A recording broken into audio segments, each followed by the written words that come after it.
Hello दोस्तों, welcome back to my YouTube channel ये नई दुनिया।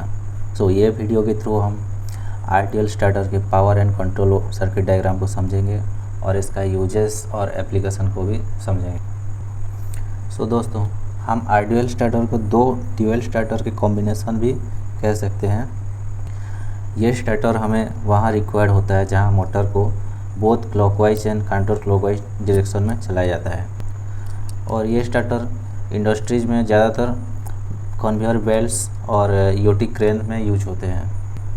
हम ड्यूअल और आर ड्यूअल स्टार्टर को कम रेटिंग वाले मोटर में यूज करते हैं क्योंकि इसमें मोटर के वाइंडिंग को फुल वोल्टेज दिया जाता है, तो इसका स्टार्टिंग इनरस करंट जो होता है वो बहुत ज़्यादा होता है।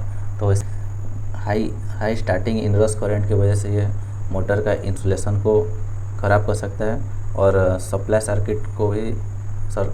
सर्किट का वोल्टेज को भी ये ड्रॉप कर सकता है।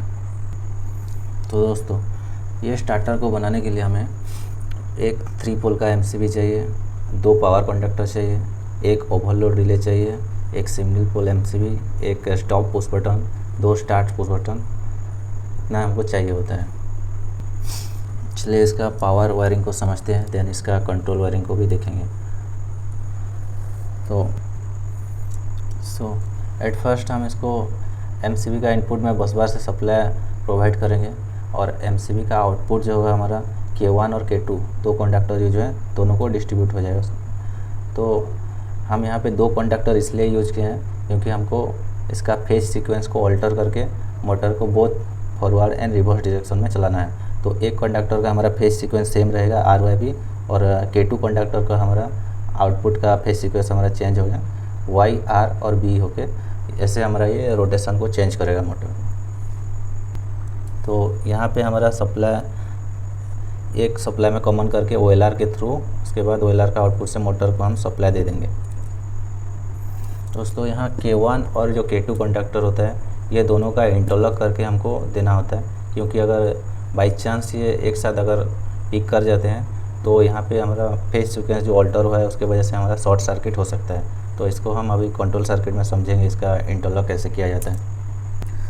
दोस्तों, हम यहाँ पे बी फेज से एक सप्लाई ले लिए हैं, सिंगल पोल एमसीबी में हमारा इनपुट दे दें और एमसीबी का आउटपुट से हम OLR में दे देंगे सप्लाई, OLR का 95 में, और OLR का आउटपुट हम दे देंगे स्टॉप पुश बटन का NC, और इसका आउटपुट से हम यहाँ से K1 कंडक्टर के जो स्टार्ट पुश बटन है इसको एक दे देंगे और यहाँ से एक लूप लेंगे K2 कंडक्टर का जो स्टार्ट पुश बटन है उसको भी सप्लाई डिस्ट्रीब्यूट कर देंगे। यहाँ हम स्टार्ट का जो आउटपुट रहेगा, स्टार्ट पुश बटन का आउटपुट से K2 कंडक्टर का जो NC कॉन्टैक्ट होगा उससे सप्लाई लेके हम डायरेक्ट इसका A1 को सप्लाई देंगे और ये हो गया इसका होल्डिंग। देन इसका K2 कंडक्टर का जो स्टार्ट पुश बटन है इसको हम अगर प्रेस करेंगे तो इसका ये सप्लाई जो K1 का NC कॉन्टैक्ट होके K2 का A1 में सप्लाई दे देंगे। तो और न्यूट्रल को हम यहाँ से डायरेक्ट कनेक्ट कर देंगे। दोस्तों, आर ड्यूअल स्टार्टर में फॉरवर्ड और रिवर्स कंडक्टर का इंटरलॉकिंग मोस्ट इम्पोर्टेंट होता है, इसीलिए इसका K2 का NC को यूज करके हम इसका A1 को सप्लाई दिए हैं और इसका K1 का NC को यूज करके हम K2 को सप्लाई दिए हैं। तो आज के लिए वीडियो में बस इतना ही।